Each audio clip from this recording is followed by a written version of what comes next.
Hello and welcome to my webinar here. Thank you for joining. Today we're going to be talking about the B2B marketing journey and how you can take your prospects from opportunity to loyalty.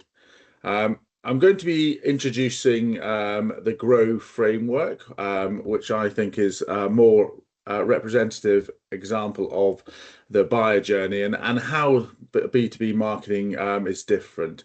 And at the end, I'm going to provide some takeaways and practical exercises that you can do to help you identify where the gaps are and give some suggestions of what you can do at each of these stages.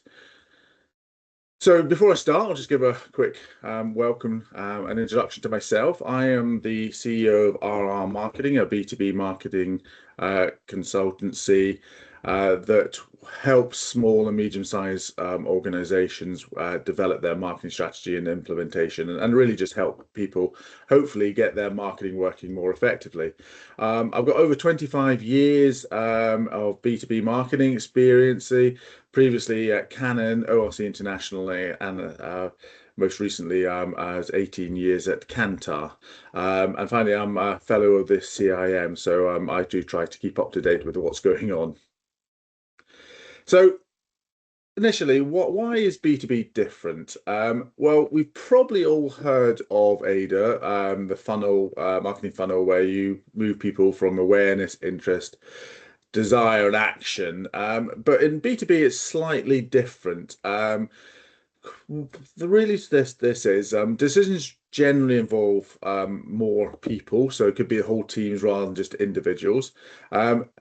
I think compared to consumer, I think decisions are more often data-driven and also have to be justified by third parties. So it's not necessarily the person making the decision, but it might be the finance teams, the sales teams, other teams that have to also sort of get on board in that.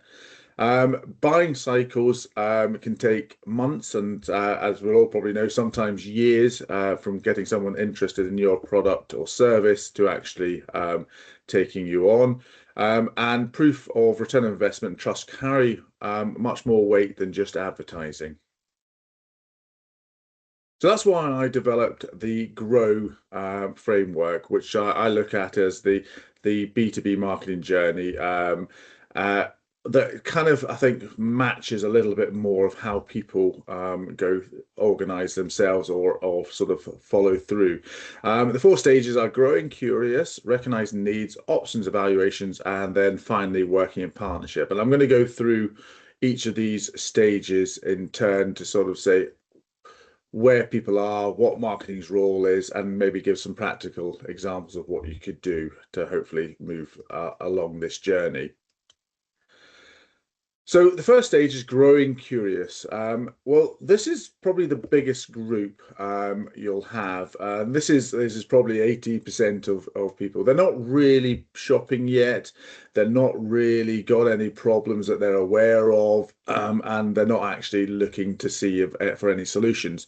But what they are doing is they're curious. They're scanning trends and they're looking out what's happening, whether it's a competitor in the market, and looking for that aha moment. That might be something that we could do, or that's something we're missing. So this means the marketing's job isn't to sell, it's to feed that curiosity for ideas, to sort of open their horizon and position yourself as an expert they'll want to return to when the time is right. So if you're seen as the expert and you're always giving advice and helpful information, then when they actually do need something, you'll be on the top of the list of people they'll want to talk to. So really what I'm looking, I feel this is more from selling to education. So share insights, don't share pitches, share knowledge. Be present where your buyers are. So for business to business, LinkedIn is a fantastic sort of platform, but also think about forums, events that they're at, publications. So be where they are. And inspire their curiosity. Don't look to try to sell at this stage. So some four little practical things you could do. So you could share a short myth versus fact post about your industry. You could host a casual coffee chat to share insights, but not sales pitches. Share a blog or a short video that explain a trend in plain language, or attend an event and share 3 takeaways with your audience. All of these are about providing value to your prospects rather than trying to sell. You don't start talking about your products and solutions at this stage. This is really about building your reputation, expertise, and trust. The next stage is recognizing needs. Well, this is where buyers have moved down the journey a little bit, and they've realized they've got a challenge, and now they're starting to look at solutions. So the marketing's job is to show empathy and prove that you understand the buyer's world. Again, don't jump into giving your products and solutions, but start to show that you understand what there is, what they're suffering, their pain points, and use stories and examples that reflect their challenges, and give them the tools that they can sort of carry on that conversation internally. Again, you're showing expertise. So what I'll tag this as going from features to empathy. Focus on their problem, not your product. Share stories that mirror their situation and back it up with data or benchmarks they can use, but make sure you talk in their language.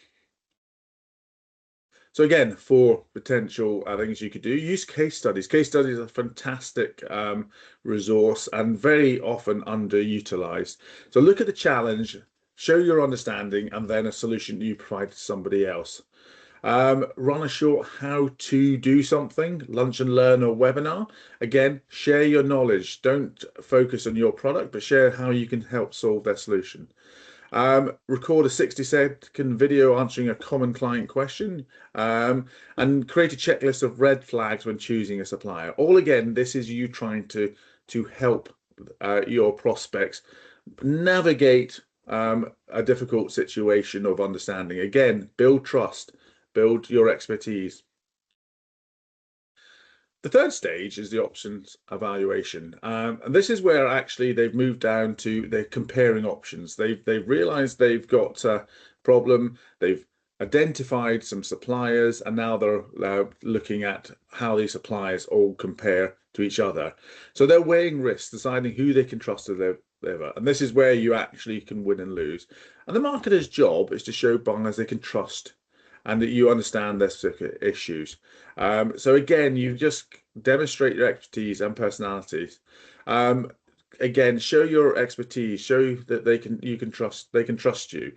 And remember, in business to business, buyers often choose the person as much as the product. So showing your personality, showing your expertise is almost as important as the products you have. So this is where you're moving from promises to proof. So replace your vague claims with measurable outcomes. Demonstrate the results you've had with other people in situations. Really focus on your differentiators. This is where you really want to understand your competitors and show why you're different and how that helps your clients. And then be there to support your buyers to justify their decisions internally. They might keep coming back with different questions. And while it can be quite a long process, it's really important that you're always there to help them justify their decisions internally. Show yourself as that partner that they need. So 4 things you could do here. So look at your website proposal and replace 3 generic claims. Faster service, high quality. I'll actually say you're 20% faster than your competitors. You can get 2 times return of investment by doing this, or you could save X number rather than just having very generic. Continue with your case studies, but focus more on the outcomes and the data that the people have got out of it. Offer to run a mini audit or benchmark report to give prospects measurable insight into what they do. Again, you're looking at their situation rather than just generic industry situation. And then share client testimonials that highlight real world results in their own words. Your customers will sell you a lot better than you will. And so it is important to ask your customers to provide these case studies and testimonials. And again, this is one area that I think businesses fall down a lot at. They don't really feel comfortable asking for testimonials, but it is really important that you do. And a lot of clients are very happy to do so. And the final stage, working in partnership. This is when you've got the deal is done, um, but you need to continue to grow that relationship. And this is actually an area where a lot of people stop. Um, they don't think about the long-term value in terms of marketing. They've got the deal, they're now a current customer, and it kind of uh, slows down on what you're doing. But this is really, really important to keep nurturing the relationship. So the marketer's job is to make the clients feel valued before beyond the contract. So they're not just another client. They're someone that you still take interest in. You still provide expertise, help, and stay present with use of touch points, and find small ways to show you're invested in their success. So this is from closing the sale to growing the relationship. So keep adding value after the sale. Share insights, tools, and celebrate milestones. Nurture relationships to stay visible and relevant, and be a trusted partner, not just a supplier. So what you can do here is share a quarterly trend update or short insights email, but not a sales pitch. If you're doing events, give them an early invite to a webinar or pre-release of content. Make them feel special. Host a small client roundtable to swap best practice ideas. And send a personalized acknowledgement at 12 months. One of the things I've found is a lot of people only recontact a client is when they're coming up for negotiations. So make sure you put into your marketing this ongoing discussion and tactics to make them feel special. So that's the grow marketing journey. As I said, the four areas are growing curious, recognizing needs, ops and evaluation, and working in partnership. Um, as we know, it's not a linear path. People will jump between, might start at growing and go straight to ops and evaluation. Ops evaluation might go back to recognizing needs. It's not a straight flow, but if you are actively marketing to all of these sections, you can make sure that wherever they are, they're getting a relevant messaging, and to build your reputation and trust. So as I was saying, the model shift from AIDA to GROW. So you can see AIDA is attention, interest, desire, and action, while GROW is slightly more sort of following the B2B, multi-stage relationship and much more evidence driven. Trust is one of the most key drivers of the GROW model. So I thought I'd just put a little cheat sheet here. Um, so growing curious, share trends and insight, post content that sparks curiosity, join the conversation, but don't pitch too soon and don't talk all about yourself. Recognizing needs, share those client success stories, show what you've done to other people, use their language, and highlight problem solved, not just the features. And again, don't lead with a feature list. Assume they know you know their challenge without listening. And the options evaluation, replace the vague claims, share before and after case studies, testimonials, and return of investment stats. But don't rely on slogans like great service or make vague claims without data that can back it up. And the final one is working in partnership. Keep adding that value, make them feel special, celebrate milestones and wins, share ongoing insights, but don't go silent after the sale. And treat clients like transactions instead of relationships. So putting this into practice, what I'd like you to do is after this is go down and put in one piece of content for each stage of the buyer journey. What are you doing that actually flags that up? Keep it simple, and then choose what makes the biggest difference. And then focus on what you're going to do, one action this month. And if you identify that there's a gap here, you're not doing something, then that's something you could probably address. So the B2B journey isn't a funnel, it's a relationship, and you really have to focus on building trust at every stage. Understand, teach, prove, and then nurture. Support, insight, and value drive long-term partnerships. And remember, the sale isn't the finish line, it's the starting line. So thank you very much. And if you have any questions, I will be more than happy to answer them now.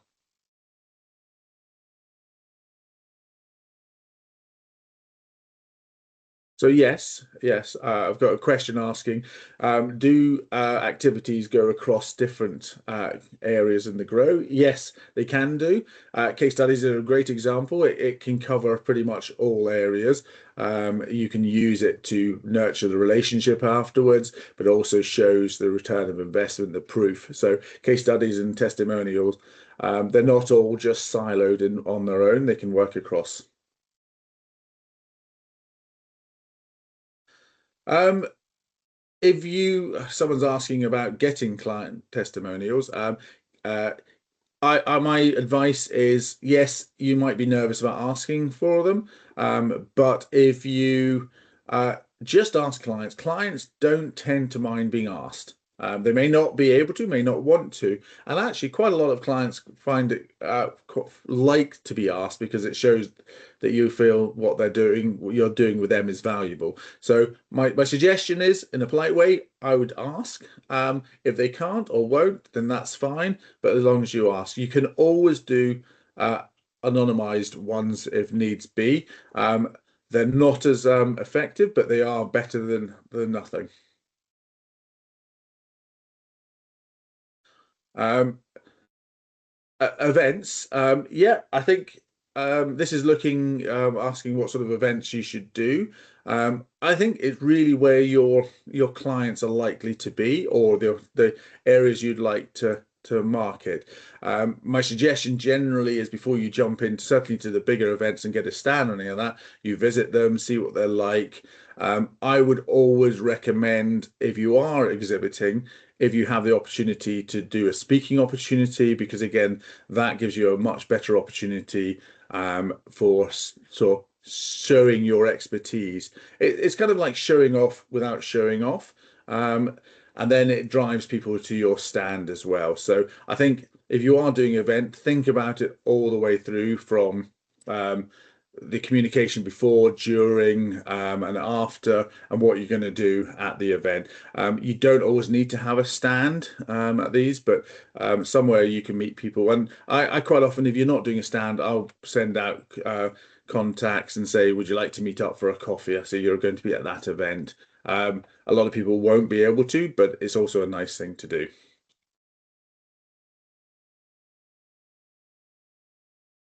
Okay, I think that was the final question. So thank you very much. Please do get in contact if you have any further questions. And thank you very much.